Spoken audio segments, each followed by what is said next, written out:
Bapak Ibu. Halo. Apa kabarnya hari ini Bapak Ibu? Luar biasa, kita masih bisa beribadah di tempat ini Bapak Ibu, dengan berita-berita setiap hari bukan Indonesia semakin baik. Mari kita sama-sama berdoa. Kita siapkan hati kita mau datang kepada Tuhan. Bahwa hanya dekat kepada Tuhan saja hati kita merasa tenang. Mari kita katakan melalui pujian ini.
Semua karena kasih karunia-Mu ya Bapa.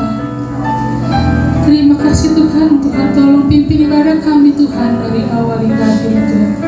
Tuhan tolong tutup bungkus kami Tuhan di tempat ini. Kami patahkan, hancurkan segala kuasa iblis Tuhan yang ingin mengganggu kami Tuhan beribadah kepada-Mu.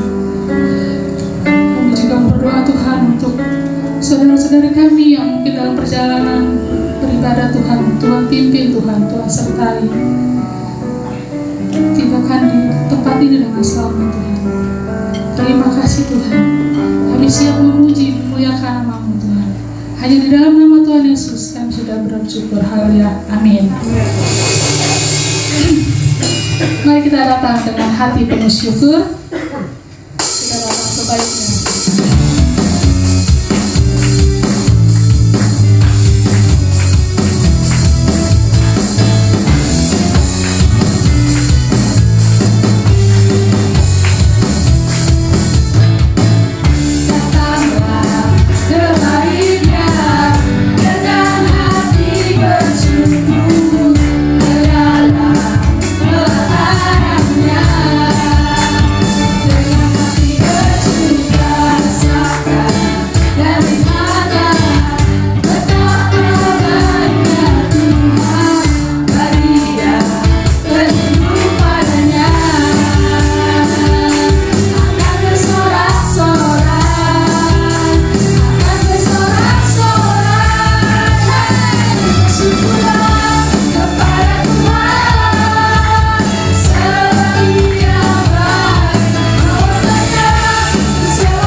Kita mau lebih lagi nyanyi buat Tuhan.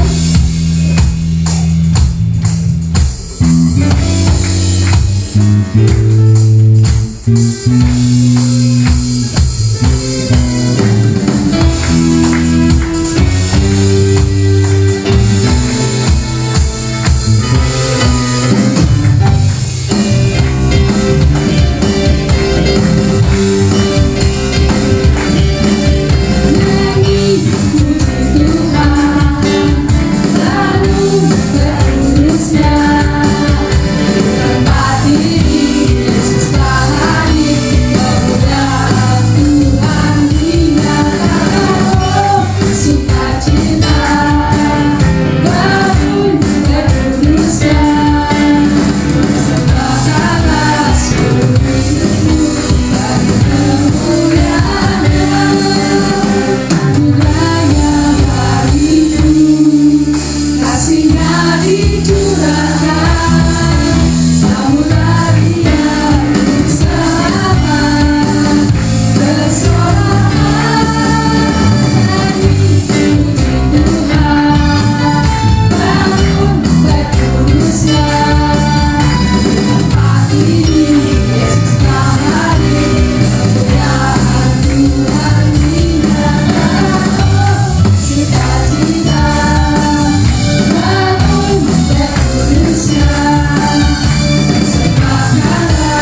situasi seperti ini, kamu berharap sama Tuhan.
Saya ingin membacakan ayat Alkitab dari Yeremia 29 ayat 7. Usahakanlah kesejahteraan kota kemana kamu aku buang, dan berdoalah untuk kota itu kepada Tuhan, sebab kesejahteraannya adalah kesejahteraanmu. Di tengah-tengah keadaan Indonesia yang lagi rusuh, dari setiap kita ada kekhawatiran, kecemasan. Tapi kita mau berharap sama Tuhan.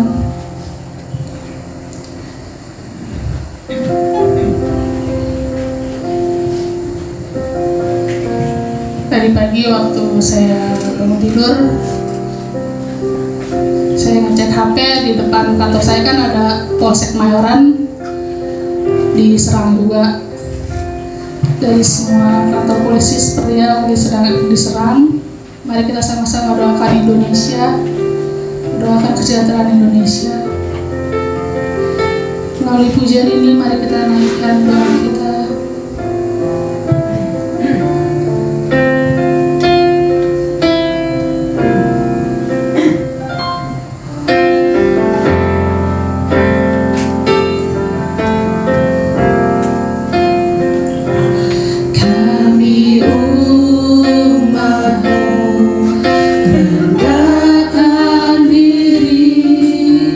Sujud dan berdoa.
Inilah isi hati kami ya Tuhan kepada bangsa ini ya Tuhan. Untuk itu Tuhan, tolong kami ya Tuhan. Ampuni kami ya Tuhan, pulihkan bangsa ini ya Tuhan. Terima kasih Tuhan Yesus, terima kasih ya Bapa. Untuk itu sebagai orang percaya, Kau tolong pimpin kami ya Tuhan, untuk kami bisa mendengarkan firman-Mu lebih dalam lagi ya Tuhan. Sehingga di dalam keseharian kami tetap menjadi pribadi yang lebih baik, menjadi serupa dengan Kristus. Sehingga kami menjadi berkat Tuhan, menjadi orang-orang di luar sana yang mungkin belum mengenal Kristus ya Tuhan. Dan kami menjadi role model, menjadi teladan untuk mereka dapat meniru ya Tuhan. Untuk itu biarlah kami bisa duduk diam mendengarkan firman-Mu, dan saat kami pulang kami mau praktik ya Tuhan di dalam kehidupan kami sehari-hari. Terima kasih ya Tuhan Yesus. Kau pakai hamba-Mu dari segala keterbatasan yang dimilikinya ya Tuhan. Biarlah nama-Mu dimuliakan di tempat ini. Terpujilah nama-Mu di tempat yang Maha Kudus. Di dalam nama Yesus Kristus kami sudah berdoa dan kami siap mendengarkan firman-Mu. Yang percaya katakan amin. Silakan duduk Bapak Ibu Saudara. Baik, shalom, selamat pagi semuanya. Iya, terima kasih untuk respon yang baik Saudara. Ya, hari ini saya kasih suatu judul menghadapi sebuah konflik ya Saudara ya. Menghadapi konflik. Sama sekali tidak terinspirasi dengan yang terjadi sekarang ini, tapi ini memang menjadi satu bagian yang baik untuk kita. Jika kita ingin memiliki bangsa, kota yang dipulihkan, saya percaya itu semua dimulai dari hal-hal yang kecil ya, dari keluarga, dari pribadi. Itu yang perlu kita sadari. Nah Saudara, di dalam kehidupan saya sehari-hari ya sebagai seorang pendidik ya di sekolah, saya seringkali menghadapi sebuah fenomena ya, yaitu adalah sebuah konflik, yaitu gesekan satu dengan yang lainnya, antara murid dengan murid, guru dengan murid, murid dengan guru, dan seterusnya lah ya. Itu nggak akan pernah berhenti. Oh iya, ada satu bagian lagi, yaitu orang tua gitu ya, orang tua dengan guru, orang tua dengan murid, dan seterusnya Saudara. Saya rasa itu bukan hal yang bisa dihindari ya kayak gitu ya, tapi perlu dihadapi. Nah, untuk itu seringkali yang saya sering dengar dengan anak murid saya adalah jika dibuat sebuah kelompok belajar, mereka biasanya memilih gitu, karena sudah semakin dewasa ya, sudah SMP, cara berpikirnya sudah, nalar berpikirnya sudah jalan, dan seterusnya Saudara. Lalu kemudian jika mereka dikelompokkan dengan satu teman yang mungkin tidak enak diajak kerjasama, biasanya mereka menolak kayak gitu kan ya. Kemudian saya coba berusaha memberi pengertian bahwa suatu hari nanti engkau akan dewasa, suatu hari nanti engkau akan bekerja sama, dan mungkin engkau akan bekerja sama dengan orang-orang yang tidak enak, kira-kira kayak gitu Saudara. Nah lalu kemudian yang lebih epic adalah ada di mana ternyata bukan muridnya saja, guru-gurunya pun juga demikian ya. Ternyata mengatur murid memang sulit, tapi lebih sulit mengatur gurunya kayak gitu ya. Karena bagaimanapun guru adalah orang dewasa yang memiliki idealisme tersendiri, memiliki prinsip hidup. Sama halnya dengan kita, saya dan saudara, seperti itu. Kita udah semakin dewasa memiliki prinsip hidup yang ditanamkan oleh masa lalu kita, entah keluarga, entah lingkungan, entah itu firman Tuhan, apapun itu juga, yang akhirnya membentuk diri kita. Sehingga seringkali ini satu orang memiliki idealisme, lalu dibenturkan, lalu kemudian menjadi konflik. Saya rasa itu bukan hal yang bisa dihindarkan lagi-lagi ya Saudara ya, tetapi harus dihadapi gitu kan. Ya, makanya nggak heran ternyata ada misalkan guru masih muda datang kepada saya, guru A lah sebut saja ya, atau kita mau sebut dengan nama mawar ya, nama yang sering digunakan gitu kan. Ya, misalkan guru mawar ini datang kepada saya, "Sir, saya nggak mau sekelompok kerjasama dengan guru tersebut," gitu kan, guru B misalkan kayak gitu ya. Nah lucu ya, kalau murid ngomong kayak gitu, saya masih bisa didik gitu, enak diajak ngomong gitu. Ini kalau guru, kalau kamu kayak gini, enaknya diapain gitu kan ya. Nah Saudara, saya melihat fenomena ini sering terjadi ya, karena ini bicara tentang kedewasaan seseorang yang berbeda-beda dari setiap individu. Akhirnya bagaimana dia merespons satu dengan yang lainnya akhirnya menjadi berbeda Bapak Ibu Saudara. Nah ini menjadi penting Saudara ya, apalagi kalau kita hidup bersama dengan keluarga ya. Nah kalau kita memiliki konflik dengan rekan kerja, dengan teman sepelayanan, atau dengan mungkin teman gereja kayak gitu ya, mungkin kita bisa saling menghindar Bapak Ibu Saudara ya. Kalau dia ke mall A, saya ke mall B kayak gitu kan ya. Kalau dia ke kiri, saya ke kanan gitu ya. Tapi kalau bicara keluarga, kita nggak bisa kemana-mana saudara. Apalagi bicara pasutri, pasangan suami istri, ya. Apalagi yang baru menikah tuh kemarin, ya. Nggak bisa mereka menghindari kan satu dengan yang lainnya tuh, si A dan si B misalkan gitu. Kalau mereka ada konflik, pasti perlu dihadapi. Ada hal yang saya pernah pelajari sebelum saya menikah di saat dulu, yaitu kalau kalian suatu hari berantem gitu ya, dan pasti itu terjadi. Jangan lupa tetap tidur dalam satu ranjang gitu ya. Dan puji Tuhan saya akhirnya ya kemarin waktu BPM saya beri pengertian kepada Rindu juga kepada Siska tentang hal tersebut karena hal ini penting saudara ya. Dan puji Tuhan saya juga menjalaninya gitu ya. Waktu saya berantem dengan istri saya nggak tidur di sofa, tapi dia yang tidur di sofa. Enggak gitu. Enggak. Ya kan lebih enak di kasur daripada di sofa kan. Enggak, saya dan istri tetap tidur di kasur yang sama gitu ya. Artinya tetap hadapi konflik itu. Paling banter pantat adu pantat aja kan gitu kan ya. Akhirnya yang satu ngeliat kiri, yang satu ngeliat kanan kayak gitu kan ya. Nah paling tidak tetap kita hadapi bersama, tidak dihindari. Itu poin utamanya Bapak Ibu Saudara.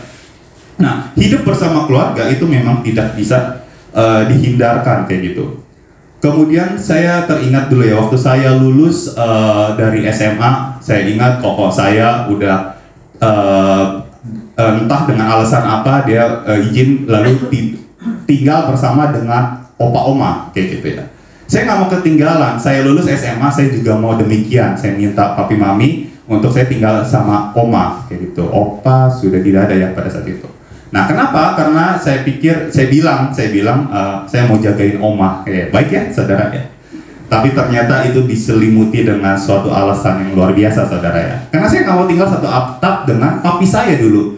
Saya sering konflik dengan papi saya dulu ya saudara ya.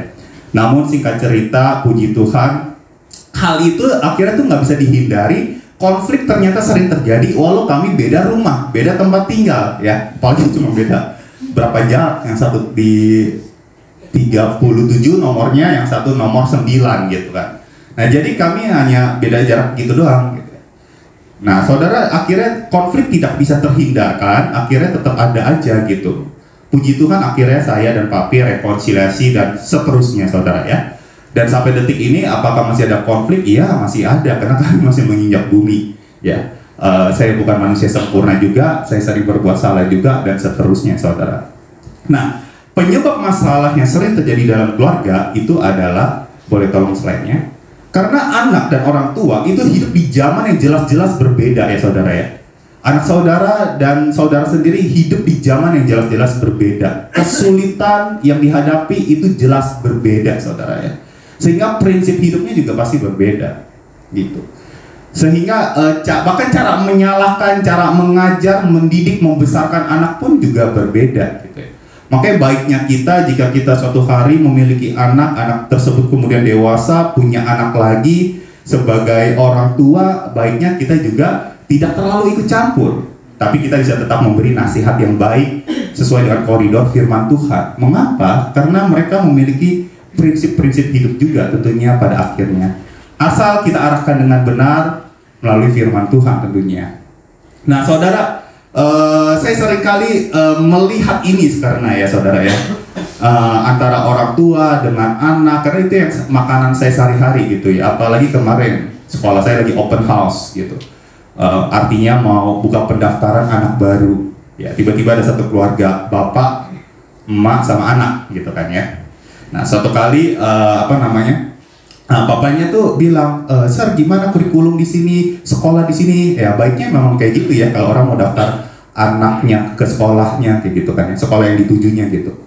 Dan akhirnya saya jelasin tuh, begini sekolah kami kurikulumnya seperti ini, dan terakhir yang ditunggu-tunggu biayanya sekian gitu ya. Mau lanjut enggak? Ya udah nggak apa-apa gitu ya. Nah saudara, tapi ternyata pembicaraan itu mendalam akhirnya. Dan akhirnya saya tidak seperti sedang orang yang mau daftar sekolah, tidak sedang menghadapi orang tua yang mau mendaftarkan anaknya sekolah, tapi lebih kepada kayak rapotan gitu ya. Karena dia akhirnya orang tuanya bilang, "Sir, tau nggak sih anak saya tuh begini, masalahnya tuh kalau nggak games ya tukang bohong." Di otak saya lagi mikirin 2 nama setelah itu ya, kayak mirip ke kedua keponakan saya yang cowok gitu kan ya. kalau nggak games ya bohong. Dia tuh begini Sir. Di hadapan saya, orang tua itu langsung menyalahkan si anak gitu kan ya. Anaknya cuma duduk, manyun gitu kan ya. Mukanya cabi-cabi gitu, kelas 6 SD gitu kan ya.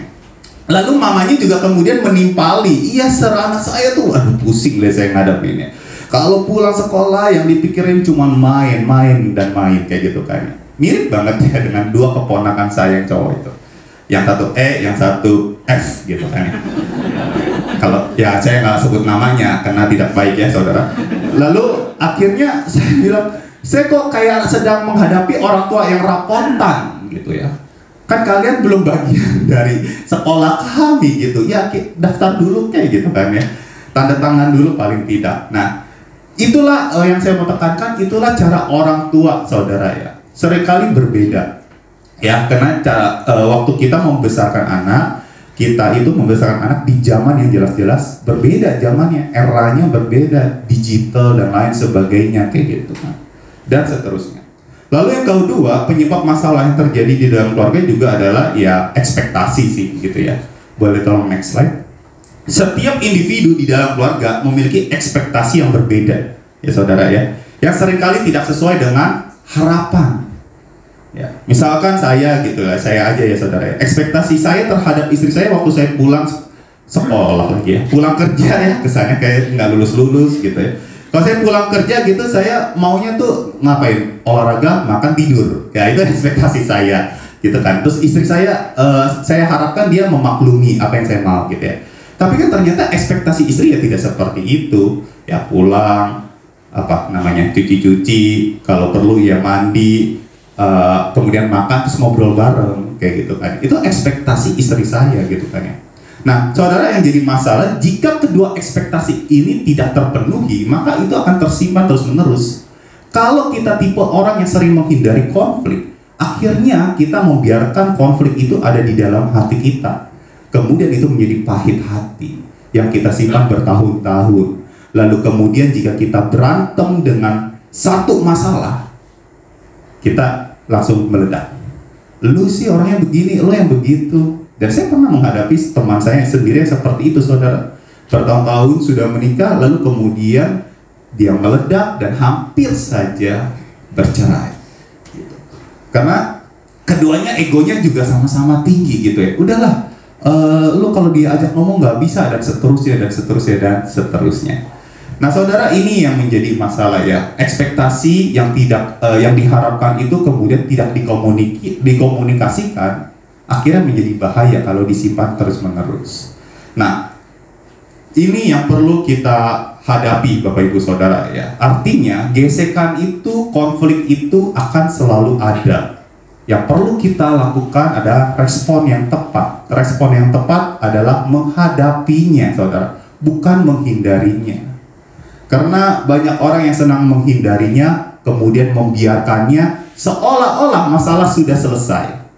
Padahal hal itu disimpan oleh kita. Sehingga suatu hari nanti kalau ada suatu masalah, entah anak, orang tua, suami dengan istri, misalkan mertua juga dengan anak mantunya, dan seterusnya, akhirnya itu bisa jadi masalah yang sangat besar kalau kita tidak meresponnya dengan tepat. Untuk itu saudara, hari ini kita sama-sama mau belajar dari sebuah kisah yang bernama Yusuf bersama dengan kakak-kakaknya ya saudara ya. Jadi suatu kali ya saudara ya, ini kan Yusuf, saya singkat cerita aja ya. Yusuf ini kan anak kesayangan dari seorang bernama Yakub. Oke? Kemudian dibesarkan dengan demikian, kayaknya bikin beda banget, diperlakukan secara berbeda oleh dengan kakak-kakaknya gitu kan. Kemudian Yusuf dibenci oleh kakak-kakaknya karena perlakuan bapaknya yang sangat berbeda kepada dia. Lalu kakak-kakaknya ngapain? Buang dia ke sumur, kemudian dijual ke musafir, dan kemudian dia naik dan turun ada di Mesir, Bapak Ibu Saudara ya. Di situ pada akhirnya Yusuf menjadi pemimpin nomor 2 di Mesir. Ya, jadi pemimpin nih, udah luar biasa nih kehidupan Yusuf. Nah, tetapi pada saat itu ternyata ada masa di mana kelaparan terjadi. Oke, lalu ada kelaparan, lalu kakak-kakaknya Yusuf ini datang cari makanan, cari ke Mesir, saudara. Lalu bertemulah Yusuf di Mesir dan mereka pikir, wah ini kita bakal dibalas nih, kayak gitu kan ya. Bakal dibalas, tapi ternyata akhirnya Yusuf memperlakukan kakak-kakaknya ini dengan baik. Kayak gitu. Tapi kemudian bapaknya mereka yang namanya Yakub itu meninggal. Nah, lalu kemudian kakak-kakaknya pikir, aduh, orang yang Yusuf hormati dan kita hormati, yakni adalah bapak kita sendiri, sudah meninggal. Kalau kayak gini, jangan-jangan sekarang waktunya Yusuf untuk balas dendam. Dan kisah ini yang kita mau sama-sama belajar. Yuk kita buka dalam Kejadian 50 ya. Kejadian 50 ayatnya yang ke-15. Ya betul ya. Kejadian 50 ayat 15. Saudara bisa siapkan, karena yang tampil di depan hanya sebagian saja. Kejadian 50 ayat 15, saya bacain dulu untuk bagian ini. 3, 2, 1. Ketika saudara-saudara Yusuf melihat bahwa ayah mereka telah mati, berkatalah mereka, boleh jadi Yusuf akan mendendam kita dan membalaskan sepenuhnya kepada kita segala kejahatan yang telah kita lakukan kepadanya. Nah saudara, di sini ya, kakak-kakak Yusuf berpikir selama ini mereka diperlakukan baik oleh Yusuf. Jangan-jangan karena memang Yusuf menghormati ya bapaknya. Dan memang demikian ya sih saudara ya. Dan manusia memang seperti itu. Hanya karena menghargai seseorang, akhirnya mereka rela untuk tidak mempertajam sebuah gesekan. Udahlah, ngalah aja, bapak kita masih ada, dan seterusnya ya. Tapi saat seseorang itu udah nggak ada, maka dendam sangat mungkin akan memuncak saudara ya. Bisa saja meledak. Sebagai contoh, misalkan orang tua yang mendamaikan kedua anaknya yang lagi berantem lah kayak gitu ya, berkata, kalian setiap hari berantem mulu, udahlah yang kakak ngalah aja kayak gitu ya. Kamu sebagai pemimpin, sebagai kakak bawa yang ngalah gitu. Kalau kamu nggak bisa maafin adikmu, paling nggak kamu hormatilah bapakmu ini. Akhirnya masalah diselesaikan dengan menghargai orang tuanya, menghargai bapaknya. Saudara, bapaknya meninggal, itu kedua anak bisa saling bertengkar, bisa saling berantem, karena cara penyelesaian masalahnya seharusnya tidak seperti itu. Mendiamkan masalah dalam hubungan itu bukanlah solusi yang baik ya. Karena seperti ini saudara, boleh tolong slide berikutnya. Pendendam, dia akan membalas kalau dia punya dua hal, kesempatan dan kekuasaan. Kesempatan itu bicara tentang waktu ya. Jadi kalau saya umur panjang, dia umur panjang, gue kesel sama orang itu, maka suatu hari saya akan balas dendam dengan cara apapun juga. Jadi kalau punya waktu, kesempatan. Tapi orang juga bisa balas dendam kalau dia punya kekuasaan. Nanti suatu hari nanti, kalau saya sudah di atas menjadi pemimpin, atau paling tidak saya ekonominya sudah lebih baik dari kamu, dan seterusnya, maka saya bisa balas dendam. Nah, saudara, itu sangat mungkin terjadi. Tapi ternyata Yusuf di saat itu, di momen itu, waktu dia jadi pemimpin, dia punya kedua hal ini. Punya kesempatan untuk balas dendam, punya kekuasaan untuk balas dendam. Dan sangat mungkin dia bisa melakukan itu. Tapi ternyata dia tidak melakukannya ya saudara. Dia bukan tipe pendendam. Dan mari kita lihat dulu ya saudara ya, sebelum kita lebih lanjut. Ternyata kemudian ada strategi yang digunakan oleh kakak-kakaknya Yusuf kepada Yusuf, kayak gitu kan ya. Nah ini strategi pendamaian. Saya yang ini minta tolong baca bergiliran ya saudara ya. Bukan bergiliran, bersama-sama untuk ayat 16, 17 dan 18. Kejadian 50 ayat 16, 17, 18. Yuk kita baca bersama. 3, 2, 1. Sebab itu mereka menyuruh menyampaikan pesan ini kepada Yusuf. Supaya kamu mati dia dalam kesaksian. Bagaimana kamu katakan kepada Yusuf, ampunilah keadaan saudara-saudara dan dosa mereka. Sebab mereka telah berbuat kepadamu. Maka sekarang ampunilah dia kesalahan yang dibuat kepadamu. Lalu mana Yusuf ketika orang berkata demikian kepadanya. Juga saudara-saudara yang memiliki kasih di depannya tetap berkata, kami dan terima kasih saudara. Ya, saudara, ini sebuah strategi pendamaian dari kakak-kakak Yusuf kepada Yusuf. Pertama, kakak-kakaknya itu dikatakan tadi di ayat 16, mereka, ya, kakak-kakaknya ini menyuruh menyampaikan pesan ini kepada Yusuf. Berarti ada satu orang utusan, ya saudara, ya. Mereka nggak mau menghadapi sendirian. Mereka kirim utusan untuk menyampaikan sebuah pesan. Ya, ini sangat mungkin dilakukan ya saudara, ya, untuk menghindari konflik. Karena kalau orang lagi panas ketemu sama orang panas, biasanya kebakaran, kayak gitu kan ya. Nah, untuk itu perlu ada orang ketiga yang mendamaikannya. Oke, itu strategi pertama. Lalu di ayat 17 dikatakan, beginilah harus kamu katakan kepada Yusuf. Nah, jadi sebuah pesan, ya, yang dikemas begitu rupa, tetapi si kakak-kakaknya ini berkata bahwa pesan ini berasal dari bapaknya, dari Yakub, kayak gitu ya. Yakub ini adalah figur yang dihormati dan disayangi oleh si Yusuf, Bapak Ibu Saudara, ya. Dan ini bapaknya mereka. Mereka menggunakan kata ayahmu itu untuk menunjukkan bapak mereka sebenarnya di kondisi seperti ini, sehingga mereka bisa menyelesaikan masalah, saudara, ya. Nah, ada seorang hamba Tuhan highlight bagian ini, saya ingin bacakan, saudara. Kakak-kakaknya ini mungkin ingin menegaskan kedekatan spesial antara bapak dan anak, Yakub dan Yusuf. Ya, dalam pesan tersebut Yakub dikatakan memohon kepada Yusuf, tapi dalam teks Ibrani kata yang dipakai bukan hanya sekedar ampunilah kiranya, ya, tetapi dalam terjemahan lain ada permohonan yang lebih mendalam. Ya. Jadi terjemahan New Living Translation dan bahasa Inggris lainnya itu kata ada please, Allah, I beg you, aku memohon kepadamu, kira-kira seperti itu.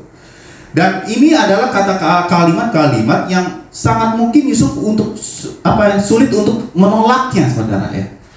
Sehingga Yusuf mau menerima strategi dari si kakak-kakaknya ini. Tapi kita nggak pernah tahu pesan ini benar-benar dari Yakub atau hanya karangan kakak-kakaknya. Seperti itu, saudara. Tapi yang pasti ini strategi dari kakak-kakaknya. Lalu ayat 18 juga saudara-saudara datangnya sendiri dan sujud di depannya serta berkata, kami datang untuk menjadi budakmu. Strategi terakhir, mereka rela menawarkan diri menjadi budak Yusuf, saudara. Ya, ironis sekali, dulu saudara ingat ya kalau kisah Yusuf itu, ya, saya ulangi sedikit aja. Dulu sebelum kejadian ini, kakak-kakaknya itu kan membuang Yusuf. Kenapa? Karena Yusuf menceritakan mimpinya di mana dia jadi pemimpin, kakak-kakaknya jadi pengikut, bahkan menyembah. Itu isi poin mimpinya, saudara. Karena itulah akhirnya mereka menjual Yusuf. Tapi saudara, ya, ternyata ada rancangan Tuhan di situ. Ya, kemudian akhirnya ironisnya adalah akhirnya kakak-kakaknya ini malah menggenapi mimpi dari Yusuf itu sendiri, bahwa mereka mau rela menjadi budak, menjadi bawahan, bahkan orang yang jauh lebih rendah daripada sekedar prajurit di saat itu, saudara. Mereka rela, ya, mereka tanpa disadari setelah menggenapi mimpi Yusuf itu sendiri yang akhirnya menyembah si pemimpin ini. Nah, Bapak Ibu Saudara, ini adalah sebuah strategi yang manusia lakukan, yang kakak-kakaknya lakukan, ya saudara, ya, bahwa pada akhirnya dia menawarkan diri menjadi budaknya Yusuf, menjadi bawahan Yusuf. Nah, kembali ke responnya, saudara, ya, kita itu sebenarnya nggak bisa melarang orang berbuat jahat kepada kita, ya, tetapi paling nggak kita bisa memilih respon yang tepat, bagaimana meresponi segala sesuatu yang terjadi dalam kehidupan kita. Gesekan dalam kehidupan, apalagi keluarga, itu nggak bisa terhindarkan. Tapi kita bisa memilih respon yang benar, yang sejalan dengan firman Tuhan. Untuk itu kita perlu melihat dari perspektif Tuhan di dalam menghadapi sebuah konflik ataupun gesekan, sehingga kita bisa memberi respon yang tepat sesuai dengan arahan firman Tuhan. Dan di sini kita bisa melihat dari Yusuf. Mari kita lihat ayat 19. Ini respon pertamanya, saudara, ya, bahwa ia menyadari pembalasan itu adalah haknya Tuhan. Di ayat 19 dikatakan seperti ini. Tetapi Yusuf berkata kepada mereka, janganlah takut, sebab aku inikah pengganti Allah. Saudara, kalimat sebab aku ini pengganti Allah menunjukkan bahwa Yusuf sadar bahwa posisinya ia tuh bukan Tuhan, saudara ya. Maka ia nggak layak untuk mengambil haknya Tuhan. Jadi pembalasan itu adalah haknya Tuhan, dan Yusuf menyadari hal tersebut. Dan seharusnya manusia itu tidak boleh angkuh mengambil hak yang memang adalah bagian Tuhan. Dan Yusuf punya kesempatan serta kekuasaan untuk membalas kejahatan kakak-kakaknya, tetapi tidak dilakukannya, saudara ya. Dia sadar posisi dia ada di mana. Dia sadar dia punya Tuhan yang lebih besar. Kalaupun memang harus balas, ya pasti Tuhan yang akan balas, bukan dia yang membalas. Dia tahu memosisikan diri di mana, di hadapan Tuhan. Dan dia melihat koridor ini sebagai dari perspektif Tuhan memandang. Dan ini kita bisa lihat bagaimana cara Tuhan memandang sebuah pembalasannya, saudara. Ulangan 32 ayat 35 dan 36. Ini saya bacain aja. Ini ulangan kan ditulis oleh seorang bernama Musa ya. Tapi konteks di ulangan 32 ini Tuhan sedang berbicara.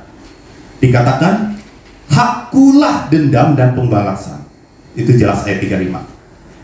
Di mana artinya Tuhan berkata, hak aku sebagai Tuhan untuk membalas. Pada waktu kaki mereka goyang, sebab hari bencana bagi mereka telah dekat, akan segera datang apa yang telah disediakan bagi mereka. Sekali lagi, pembalasan adalah haknya Tuhan. Di ayat 36 dikatakan, sebab Tuhan akan memberi keadilan kepada umatnya dan akan merasa sayang kepada hamba-hambanya, apalagi apabila dilihatnya bahwa kekuatan mereka sudah lenyap dan baik hamba maupun orang merdeka sudah tiada. Jadi lagi-lagi, semuanya adalah ada bagiannya manusia, juga ada bagiannya Tuhan. Pembalasan adalah bagiannya Tuhan, dan Yusuf tahu posisi dia di mana, dan dia sadar akan hal itu. Makanya dia nggak mau untuk membalas perbuatan kakak-kakaknya ini, saudara. Kalaupun memang dibalas, yaitu biarlah Tuhan yang melakukannya, kayak gitu. Ya. Lalu yang kedua di ayat 20, respon dari Yusuf adalah menyadari kebaikan Tuhan dalam masalah. Ini respon yang sangat menarik, saudara ya, yang baru bisa dilakukan setelah mengalami perjalanan hidup. Dikatakan di ayat 20, memang kamu telah mereka-rekakan yang jahat terhadap aku, tetapi Allah telah mereka-rekakannya untuk kebaikan dengan maksud melakukan seperti yang terjadi sekarang ini, yakni memelihara hidup suatu bangsa yang besar. Luar biasa ya, saudara ya. Statement yang kuat dari satu pribadi yang pernah disakiti.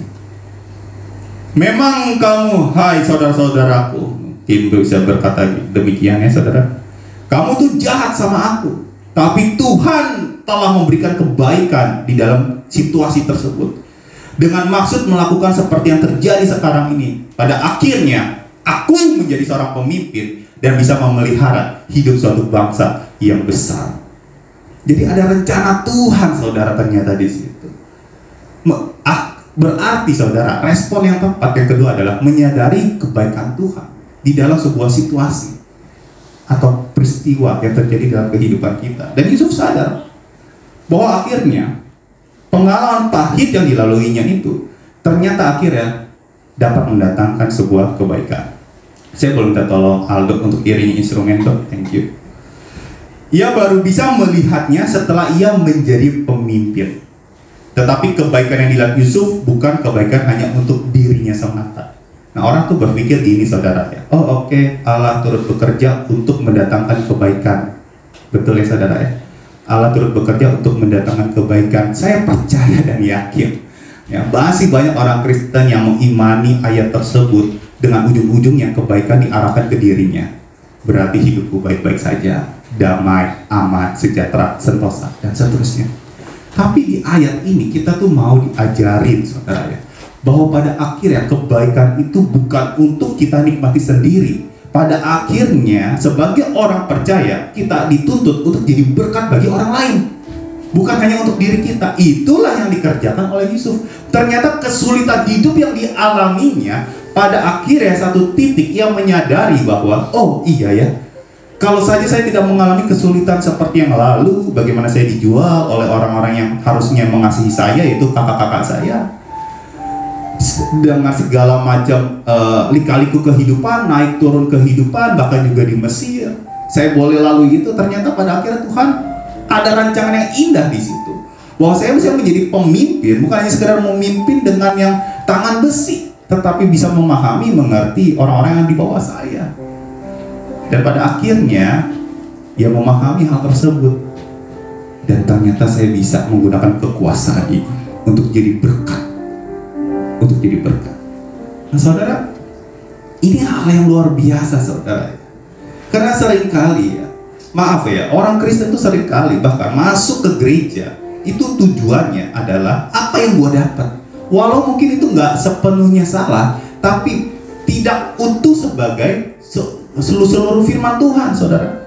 Karena kalau kita hanya berpikir kita datang ibadah, apa yang gue dapatnya? Kok gue nggak dilayanin ya? Kok tadi gue nggak disalamin ya? Kok gue tadi nggak dapat konsumsi ya? Dan seterusnya. Ujung-ujungnya pusat hidup kita adalah diri kita, bukan Tuhan, saudara. Yang kita sembah adalah ego kita. Banyak orang Kristen yang masih melakukan hal seperti itu. Tapi hari ini kita mau belajar, saudara, ya, supaya orang di luar sana tuh bisa meneladani hidup kita.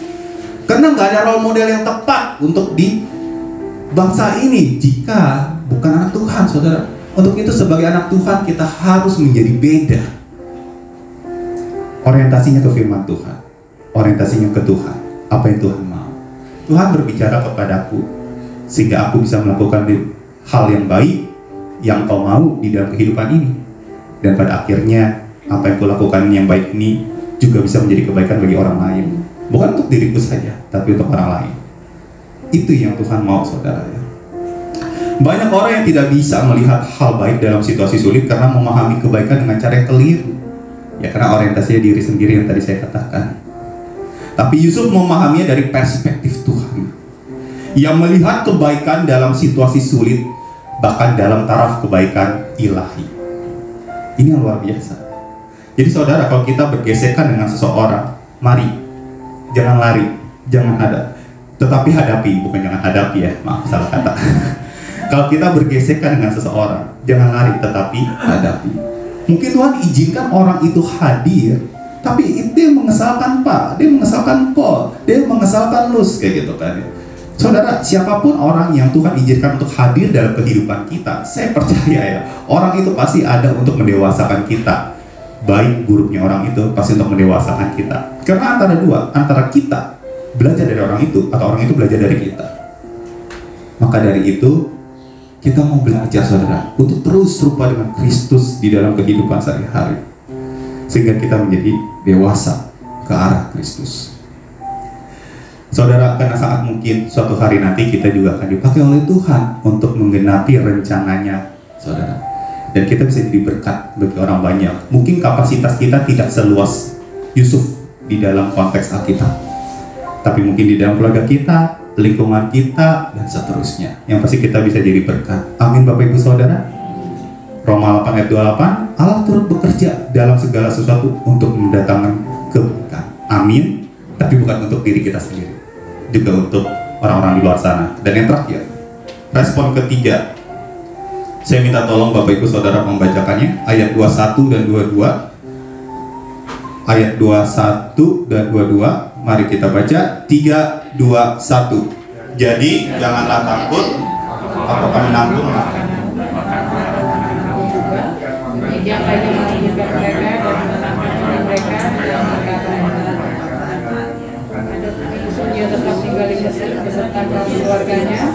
dan Yusuf hidup 110 tahun. Baik, terima kasih. Hidup 110 tahun Bapak Ibu Saudara ya, itu usia Yusuf ya. Dan respon ketiga yang dilakukan oleh Yusuf adalah menyadari pentingnya pemulihan hubungan. Nah ini dia, saudara ya. Kita harus sadar ya saudara ya, waktu kita menghadapi sebuah konflik di dalam keluarga atau dimanapun kita berada ya saudara ya, kita harus sadar betapa pentingnya pemulihan itu.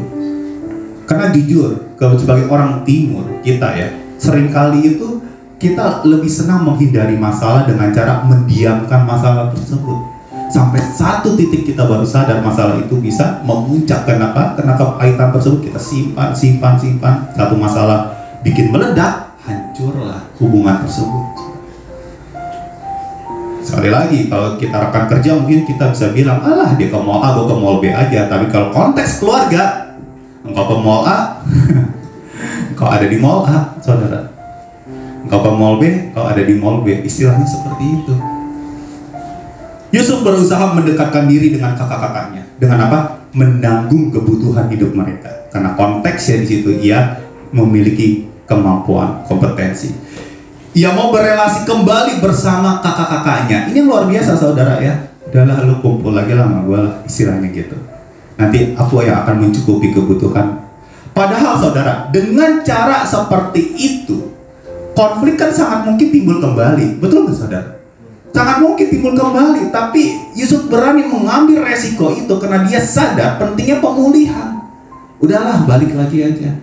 Balik ke keluarga, balik ke orang-orang yang seharusnya kita bisa saling mendewasakan. Dan di situ Yusuf berani mengambil resiko. Padahal sangat mungkin kakak-kakaknya itu mungkin lagi masa lalu dan seterusnya. Tapi respon yang benar seharusnya seperti itu. Jangan takut untuk berelasi kembali. Jangan takut untuk kehidupan ini menjadi kotor. Yang penting kita sadar kapan waktu untuk membersihkannya, saudara ya. Kita nggak boleh lari dari konflik, karena jika seperti itu, akhirnya kita nggak pernah dewasa. Kita akan selalu menjadi anak-anak, saudara. Usia mungkin bertambah, tetapi kedewasaan bukanlah akumulasi dari usia, Bapak Ibu Saudara, tapi kedewasaan ditunjuk dari setiap respon yang kita berikan atas sebuah kejadian. Untuk itu, saudara, dari kisah Yusuf ini kita mau belajar bahwa konflik itu nggak bisa dihindari. Itu yang selalu saya tekankan. Tetapi yang terpenting adalah bagaimana kita meresponinya. Dan Yusuf mengingatkan kita, paling tidak ada 3 hal tadi kan. Pembalasan itu haknya Tuhan, bukan haknya kita. Marilah kita serahkan ke tangan Tuhan. Kedua, di balik setiap masalah ada rencana Tuhan yang lebih besar. Ya, tapi ujung-ujungnya kebaikannya kita terima tuh untuk bukan diri kita. Berkat yang Tuhan berikan bukan untuk diri kita saja, tapi untuk jadi berkat, saudara. Dan yang ketiga, Tuhan mau kita memulihkan hubungan, bukan memutuskannya. Karena Bapa di surga seperti itu, bukan? Waktu mengutus anaknya yang tunggal untuk memulihkan hubungan siapa? Antara manusia dengan Bapa, anak dengan Bapa.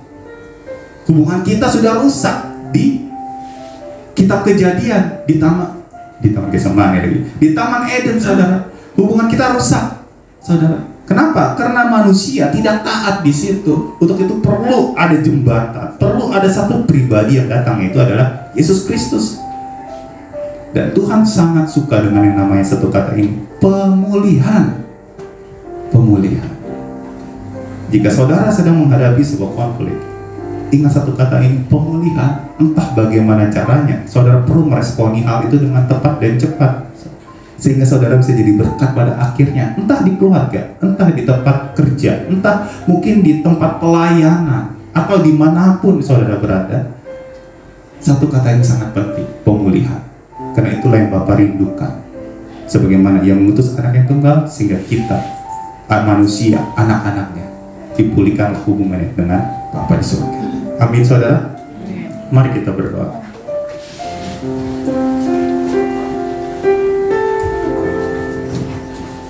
Tuhan Yesus, terima kasih untuk hari ini. Terima kasih untuk berkat firman-Mu ya Tuhan. Tuhan, tolong kami ya Tuhan untuk bisa menjadi anak Tuhan yang terus-menerus dewasa di dalam meresponi atas setiap kejadian yang terjadi dalam hidup ini ya Tuhan. Tolong kami ya Tuhan, sehingga kita menjadi role model, menjadi anak Tuhan yang menjadi berkat, menjadi teladan bagi orang-orang di luar sana. Karena kami sadari ya Tuhan, bahwa masih banyak orang yang butuh role model di luar sana. Tentu sebagai anak Tuhan, sebagai orang percaya, orang Kristen, biarlah kami ya Tuhan sebagai jawaban di tengah dunia ini. Terima kasih Tuhan Yesus, bukan karena kami tentu, tapi karena Engkau yang berada dalam hidup kami. Terpujilah nama-Mu di tempat yang maha tinggi. Hamba-Mu berhenti berbicara, namun biar Roh Kudus terus-menerus menegur kami, mendidik kami di dalam jalan kebenaran firman-Mu. Terima kasih ya Bapa. Dalam nama Yesus Kristus yang percaya katakan, amin. Tuhan Yesus memberkati.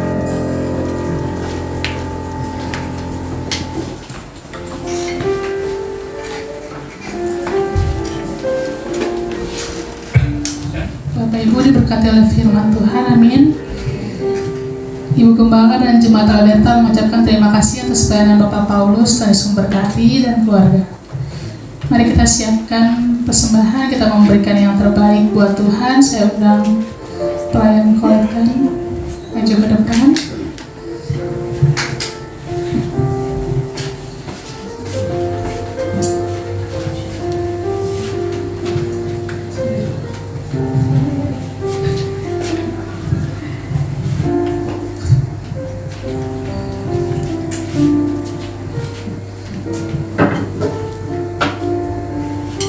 Minta tolong dengan kasih Tante Pur berdoa persembahan.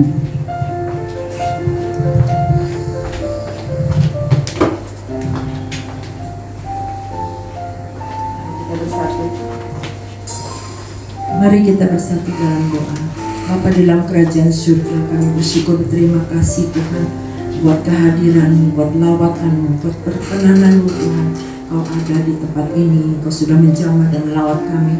Terlebih Tuhan mendengar sebagian dari sabda-Mu Bapa.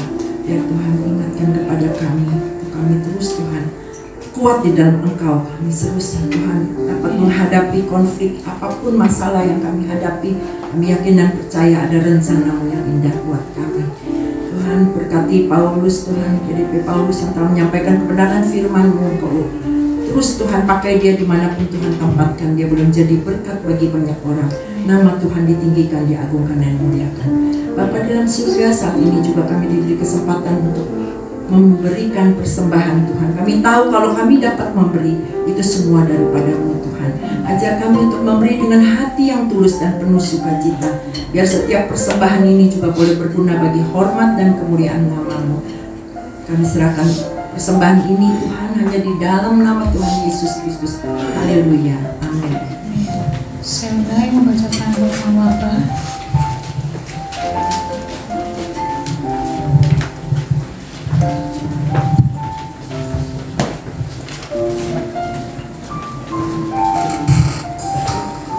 Shalom, Bapak Ibu, saudara-saudara yang kasih dalam Kristus.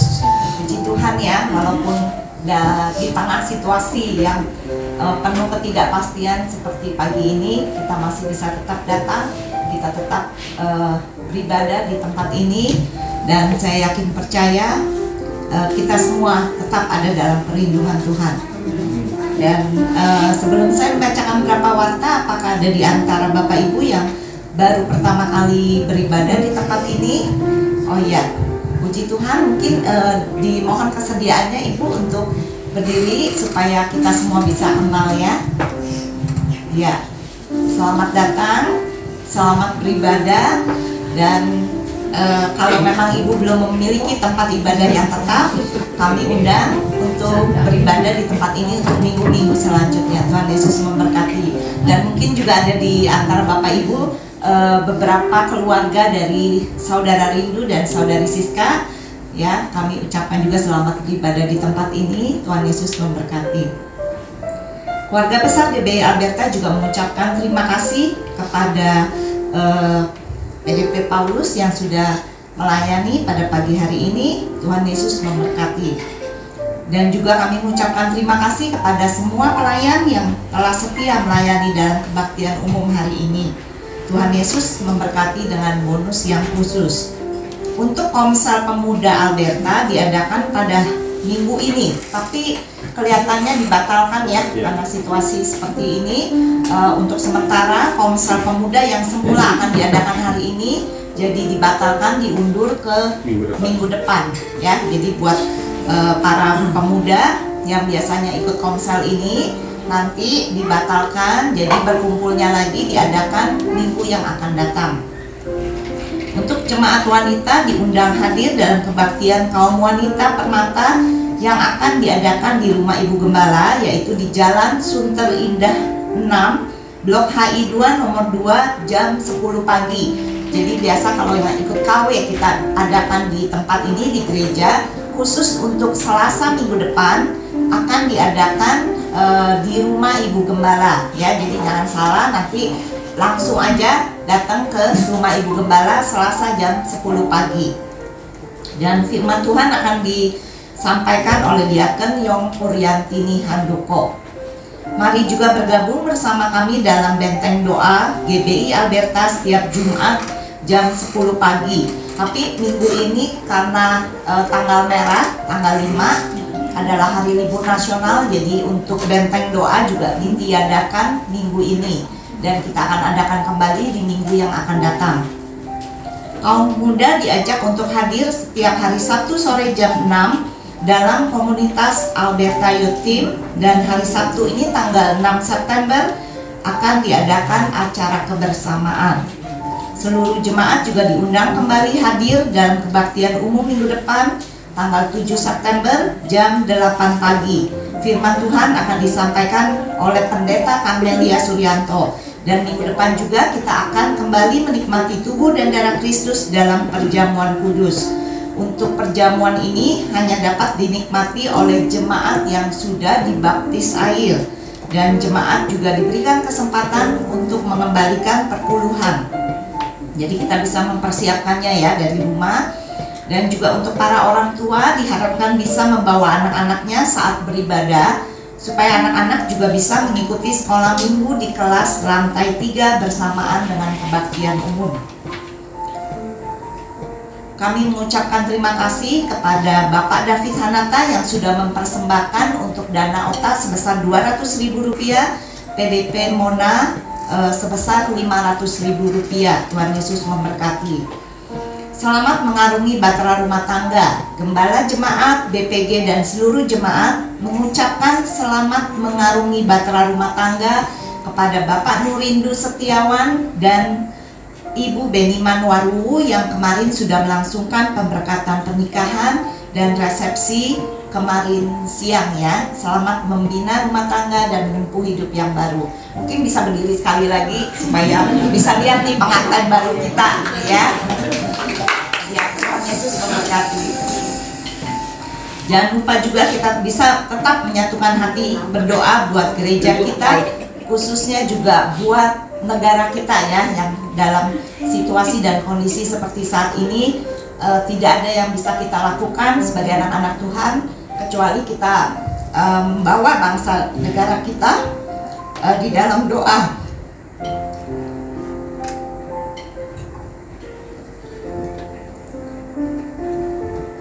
Ya, kita bisa bersatu hati berdoa setiap malam jam 9. Jadi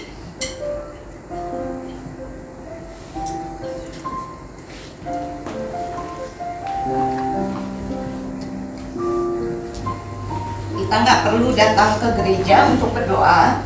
Kita bisa berdoa dari tempat kita masing-masing. Kita berdoa buat pergumulan gereja kita, bahkan juga bangsa dan negara kita.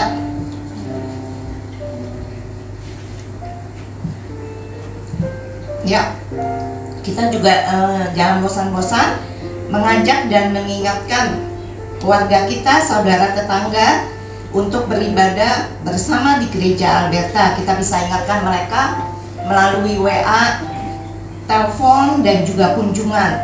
Dan kita juga boleh belajar untuk setia mengikuti setiap kesempatan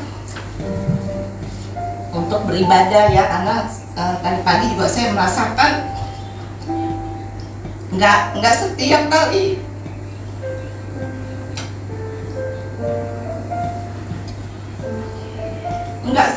kita punya kesempatan untuk beribadah. Jadi selagi kita masih punya kesempatan beribadah setiap minggu, mari kita setia datang, karena kita nggak lihat, kita nggak tahu tiba-tiba aja kondisi seperti ini. Nggak setiap anak-anak Tuhan pagi ini bisa datang beribadah.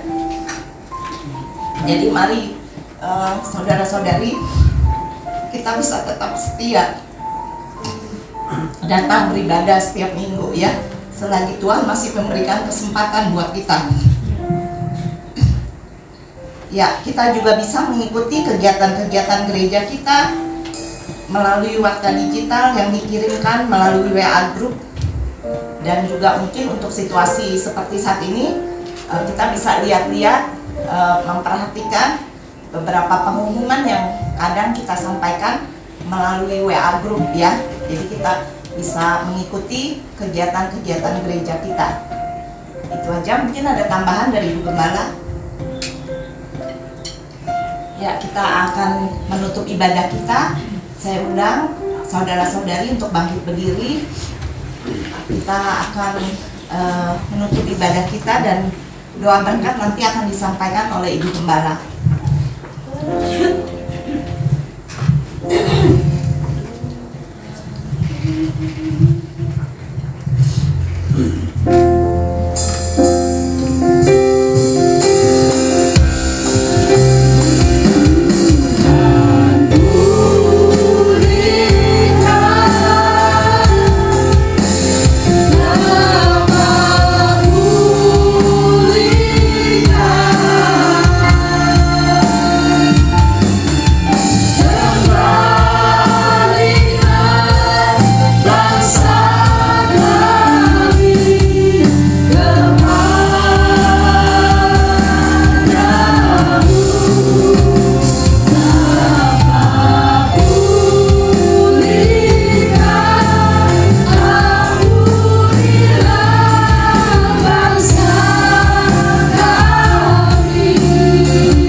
Kami masih diberi kesempatan Tuhan, biarlah kami boleh terus mencari wajah-Mu, bersandar hanya kepada Engkau Tuhan.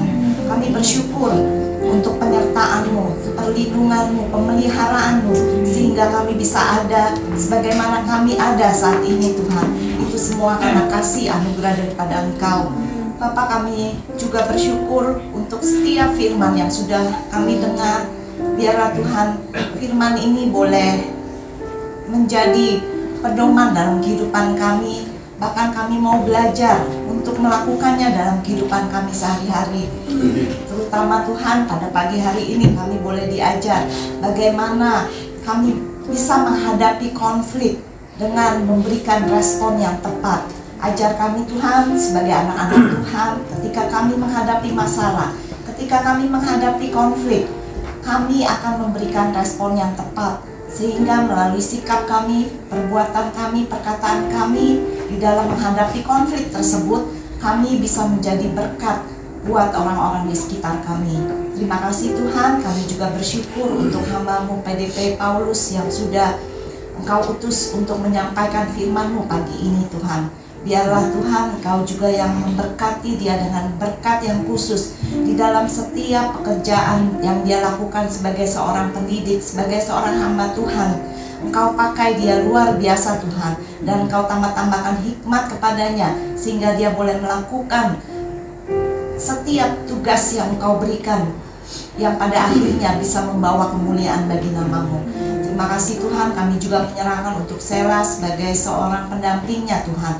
Biarlah Engkau juga yang berkati kehidupan rumah tangga mereka, dan biarlah Engkau juga yang memenuhi setiap kerinduan hati mereka, segala apapun yang mereka cita-citakan.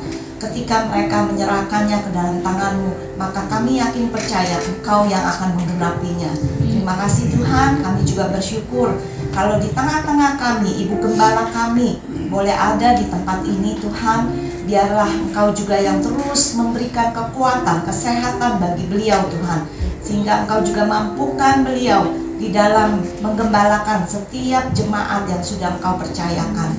Terima kasih Tuhan, kami juga bersyukur kalau di antara kami ada beberapa saudara-saudari kami yang bersama-sama beribadah di tempat ini Tuhan. Biarlah Tuhan Engkau juga yang memberkati mereka satu persatu, bahkan Engkau juga hantar pimpin mereka agar mereka juga bisa beribadah kembali di tempat ini di minggu yang akan datang. Terima kasih Tuhan, Kami juga bersyukur untuk setiap anak-anak-Mu yang sudah melayani pada pagi hari ini. Biarlah Engkau juga memberkati mereka dengan berkat yang khusus. Bahkan Engkau juga tambah-tambahkan kesetiaan kepada setiap mereka Tuhan di dalam melayani Engkau, sehingga mereka boleh memberikan pelayanan yang terbaik untuk kemuliaan nama-Mu. Bapak, kami juga berdoa untuk saudara Rindu dan saudari Siska yang kemarin sudah boleh melangsungkan pemberkatan pernikahan. Kami bersyukur Tuhan, kalau di dalam situasi seperti ini mereka kemarin boleh melakukan ibadah pemberkatan pernikahan dengan lancar, dengan aman Tuhan. Itu semua karena campur tangan dan kasih daripada Engkau. Dan biarlah Tuhan, pemberkatan mereka kemarin boleh menjadi suatu titik awal bagi mereka di dalam membina rumah tangga mereka nantinya. Biarlah Engkau ingatkan mereka terus supaya tetap bersandar kepada Engkau di dalam mengarungi bahtera rumah tangga mereka. Terima kasih Tuhan, Kau berkati keluarga ini Tuhan, beserta juga keluarga besarnya yang mungkin dalam waktu dekat akan kembali ke tempat asal mereka masing-masing. Biarlah Engkau yang melindungi mereka, menghantar mereka bisa kembali ke rumah mereka masing-masing tanpa kurang suatu apapun. Terima kasih Tuhan, kami juga tidak lupa berdoa bagi bangsa dan negara kami Tuhan. Engkau yang tahu Tuhan bagaimana seminggu terakhir ini begitu banyak demo yang dilakukan yang berakhir dengan tindakan anarkis dan kekerasan. Biarlah Tuhan Engkau yang tolong bangsa ini Tuhan. Biarlah belas kasihan-Mu turun atas bangsa ini. Pengampunan Engkau berikan kepada bangsa dan negara kami Tuhan, sehingga pemulihan bisa terjadi, transformasi bisa terjadi atas bangsa dan negara kami ini Tuhan. Biarlah Engkau memberikan hikmat kepada para pemimpin pejabat pada saat mereka berkata-kata, mengemukakan pendapat, bahkan juga mengambil keputusan. Semuanya boleh untuk keadilan bagi seluruh rakyat Indonesia. Dan juga Tuhan, kami berdoa untuk setiap para pengunjuk rasa, biarlah mereka juga bisa mengendalikan diri mereka pada saat mereka mengemukakan aspirasi mereka. Mereka boleh mengemukakan dengan menempuh jalan damai, bukan dengan aksi kekerasan yang merugikan semuanya. Kami menyerahkan untuk bangsa dan negara kami, untuk keamanan bangsa dan negara kami, semuanya ke dalam tangan-Mu. Biarlah Engkau juga bekerja melalui setiap aparat keamanan yang ada Tuhan, supaya mereka bisa bersatu dan juga bisa menjaga keamanan di bangsa dan negara kami. Terima kasih Tuhan, kami mau menyerahkan bangsa dan negara kami ke dalam tangan kasih-Mu. Hanya di dalam nama Tuhan Yesus kami percayakan semuanya. Bapak, kami juga sebentar lagi akan berpisah satu sama lain. Biarlah Engkau juga yang pimpin hantar setiap langkah kami, hingga kami boleh tiba di tempat tujuan kami masing-masing dengan selamat. Terima kasih Tuhan, terpujilah nama-Mu. Hanya di dalam nama Tuhan Yesus kami berdoa dan mengucap syukur. Bapak Ibu Saudara, mari kita angkat kedua tangan kita untuk menerima berkat Tuhan. Kekasih-kekasih Kristus yang diberkati Tuhan, pulanglah dan terimalah berkat Tuhan. Turunlah kiranya atas saudara-saudara semua kasih karunia dan damai sejahtera dari Allah Bapa, pengampunan dan kasih sayang dari Tuhan Yesus Kristus, penghiburan, penyertaan, bahkan pimpinannya dalam kuasa Roh Kudus memimpin kita sekalian. Mulai saat ini sampai Maranatha, Yesus datang yang kedua kali. Di dalam nama Tuhan Yesus kami sudah berdoa dan bersyukur. Haleluya, sama-sama katakan amin.